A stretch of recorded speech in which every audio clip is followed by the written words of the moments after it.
எசேக்கியேல் 9வது அதிகாரம் 1-2 வசனங்கள்.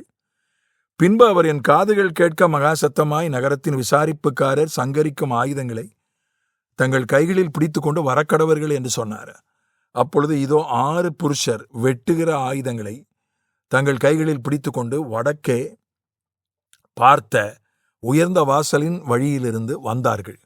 அவர்களில் சணல் நூல் அங்கி தரித்து தன் அறையில் கணக்கனுடைய மைக்கூட்டை வைத்திருக்கிற ஒருவன் இருந்தான். அவர்கள் உள்ளே பிரவேசித்து வெண்கல பலிபீட தண்டையிலே நின்றார்கள். 3 அப்பொழுது இஸ்ரவேலின் தேவனுடைய மகிமை கேருபின் மேல் இருந்து எழும்பி ஆலயத்தின் வாசல் படியிலே வந்து சணல் நூல் அங்கி தரித்து தன் அறையிலே கணக்கனுடைய மைக்கூட்டை வைத்திருக்கிற புருஷனை கூப்பிட்டு கர்த்தர் அவனை நோக்கி, நீ எருசலேம் நகரம் எங்கும் உருவப் போய் அதற்குள்ளே செய்யப்படுகிற சகல அருவருப்புகளின் நிமித்தமும் பெருமூச்சு விட்டு அழுகிற மனுஷரின் நெற்றிகளில் அடையாளம் போடு என்றார். இங்க 2 விதமான நபர்களை பார்க்கிறோம். நகரத்தின் விசாரிப்புக்காரர், கணக்கன். இவங்க மனிதர்கள் கிடையாது, தேவதூதர்கள். 6 தேவதூதர்கள் ஆண்டவர் வரவழைக்கிறார்.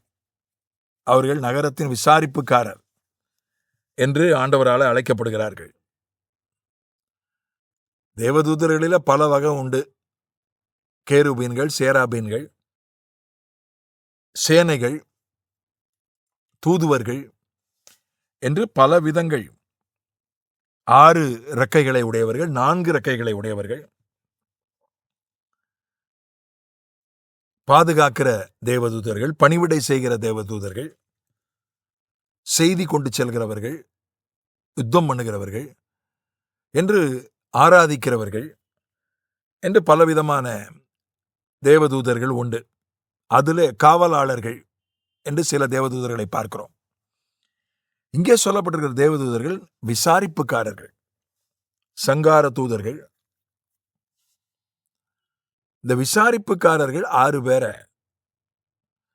ஆண்டவர் கூப்பிடுறார். எருசலேமுக்கு 6 விசாரிப்புக்காரர்கள், தூதர்கள் இருந்தார்கள். அவர்களை கூப்பிடுறார். அதுல ஒருத்தன் கணக்கன். அவன் சணல் அங்கி, சணல் உடை அணிந்திருந்தான். இடுப்புல மை புட்டியை வைத்திருந்தான். அதனால ஆண்டவர் எதையும் எடுத்தேன் கவுத்தேன்னு செய்யறது இல்லை. அவர் எல்லாம் கரெக்டாக தான் செய்கிறாரு, முறைப்படி செய்கிறார். அதுக்கென்று ஒரு ஒழுங்கு முறை வைத்திருக்கிறார். அந்த முறையின்படி செய்கிறார். விசாரிப்புக்காரர்களை நியமித்து விசாரிப்புக்காரர்களை விசாரிக்க சொல்லி அதில் ஒருத்தன் கணக்கன். சில மொழிபெயர்ப்புகளில் ரைட்டர்னு போட்டிருக்கு. போலீஸ் நிலையத்தில் ஒரு ரைட்டர் ஒருத்தர் இருப்பார், எழுத்தர் அப்படின்வாங்க. காவல் நிலைய எழுத்தர். ஏன்னா மற்றவங்கலாம் திருடனை பிடிக்கிறதுக்கு, நீதிமன்றத்துக்கு குற்றவாளிகளை கூட்டிகிட்டு போகிறதுக்கு, பாதுகாப்புக்கு, சட்டம் ஒழுங்கை நிலைநாட்டெல்லாம் போயிடுவாங்க, போக்குவரத்தை பார்க்கறதுக்கெல்லாம் போயிடுவாங்க. நான் எழுதுறதுக்கு ஒரு ஆள் வேணும்ல. இப்போ கம்ப்யூட்டர் வந்துச்சு. இப்போ அதை எழுத்து வேலை பார்க்கறதுக்கு ஒருத்தர் தேவை. அவர் பேர் எழுத்தர், அதை ரைட்டர்னு வாங்க. அந்த மாதிரி இந்த 6 பேரில் ஒருத்தன் ரைட்டர், கணக்கன். தமிழில் கணக்கன், கணக்கா புள்ள அப்படின்னு அந்த காலத்தில் சொல்லுவாங்க. ஒரு சின்ன தொழில் இருந்தால் கூட அதில் ஒருத்தர் கணக்கு எழுதுறவர் இருப்பார். வரவு செலவு, அவங்க என்ன கணக்கு எழுதுவாங்க, எவ்வளவு வரவு, எவ்வளவு செலவு, எவ்வளோ எதெல்லாம் வாங்கணும், எதெல்லாம் விற்றோம், எவ்வளவு மீதி இருப்பு இருக்கிறது, பொருள் எவ்வளவு இருக்குது, பணம் எவ்வளவு இருக்குது, எவ்வளவு பேர் வேலை செய்கிறாங்க இந்த கடையில் அல்லது தொழிலில், அதான் அவங்க கணக்கு எழுதுவாங்க. ஆனால் ஆண்டவர் இந்த கணக்கனை பார்த்து சொல்கிறார், எருசலேமுக்காக பெருமூச்சு விட்டு அழுகிற மனுஷருடைய எண்ணிக்கையை எண்ணி அவர்களுக்கு ஒரு அடையாளம் போடு அப்படின்னு சொல்றார் ஆண்டவர். ஆண்டவர் இங்க பணத்தை என்ன சொல்லலை. இது ஒரு கணக்கெடுப்புன்னு சொல்லலாம். நம்முடைய தேசத்துல ஒரு குறிப்பிட்ட ஆண்டுகளுக்கு ஒரு முறை மக்கள் தொகை கணக்கு எடுக்கணும். அந்த அந்த காலகட்டம் காலாவதி ஆகி போய்விட்டது. கொரோனா அதுக்கு காரணம் என்று சொல்லப்படுகிறது. கொரோனா வந்ததுனால மக்கள் தொகை கணக்கெடுப்பு எடுக்கல, சென்சஸ்ன்னு சொல்றாங்க. மத்திய அரசுக்கு தான் அது அதிகாரம் உண்டு, மாநில அரசுக்கு அதிகாரம் இல்லை. மாநில அரசு எடுத்தா கூட அது சட்டப்படி செல்லாது. எடுக்கலாம் அவங்க, சட்டப்படி செல்லாது. மத்திய அரசுக்கு தான் அந்த அதிகாரம் உண்டு. அந்த மக்கள் தொகை கணக்கெடுப்பு இப்போ ஜாதி வாரியாக கணக்கெடுக்கணும்னு ஒரு கோரிக்கை எழும்புகிறது.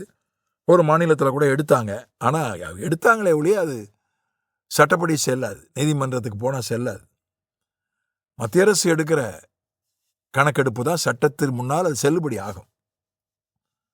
எவ்வளவோ மார்க்கெட்டிங் சர்வே எடுக்கிறாங்க. யார் யார் எந்த பொருளை பயன்படுத்துகிறாங்க, பல கணக்கெடுப்பு நடத்துகிறாங்க. ஆனால் ஆண்டவர் என்ன கணக்கெடுக்கிறார்னா, நம்ம பெரும்பாலும் பணத்தையும் பொருளையும் தான் கணக்கு வைக்கிறோம். எவ்வளவு தங்கம் இருக்கு, எவ்வளவு பணம் இருக்கு, அது நல்லது. நிச்சயமாக நாம் பொருட்களை கணக்கு வைக்கணும், பணத்தை கணக்கு வைக்கணும். அது நல்லது, அது தப்பு இல்லை. ஆனா இங்க ஆத்துமாக்களை அவர் கணக்கு வைக்கிறார். எத்தனை பேர் விக்கிரக ஆராதனை பண்ணாம விக்கிரக ஆராதனை பண்ணுகிறவர்களை பார்த்து அவர்கள் அழுகிறார்கள், அதற்காக பாரப்படுகிறார்கள். அவங்கள கணக்கு என்ன சொல்றார்? அவங்க நெத்தியில ஒரு அடையாளம் போட சொல்றார். சோதோம் கொமோரா பட்டணத்துல எத்தனையோ பேர் இருந்தாங்க. ஆனா அங்க ஆண்டவர் சொன்னார், 10 நீதிமான்கள் இருந்தா கூட நான் அழிக்க மாட்டேன்னு சொன்னார். ஆனா 4 நீதிமான்கள் தான் இருந்தார்கள். அந்த 4 பேரையும் அவர் விட்டுறல. அவங்கள வெளியே எடுத்து அவர்களை வெளியே கொண்டு வந்த பிறகுதான் சோதோம் கொமோராவை அழித்தார்.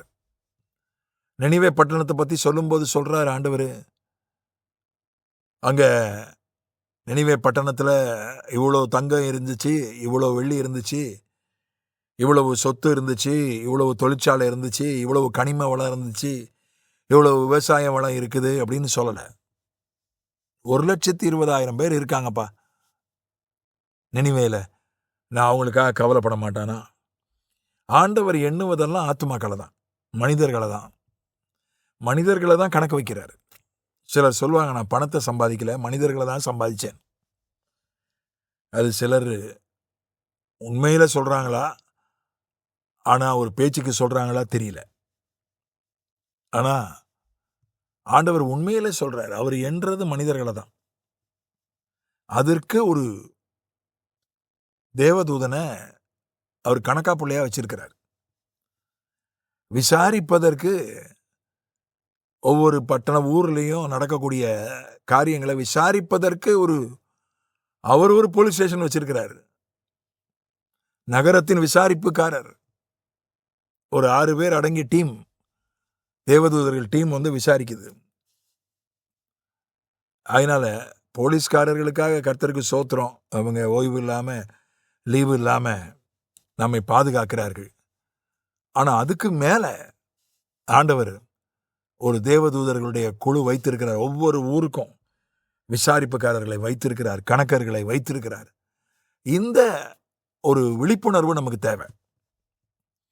இந்த விழிப்புணர்வு இருந்தா நாம் ஆண்டவருக்கு பயந்து வாழுவோம். நாம் ஆண்டவருக்கு முன்பாக செம்மையான வாழ்க்கை வாழ்வோம் என்பதில் எந்த சந்தேகமும் இல்லை. ஆமென்.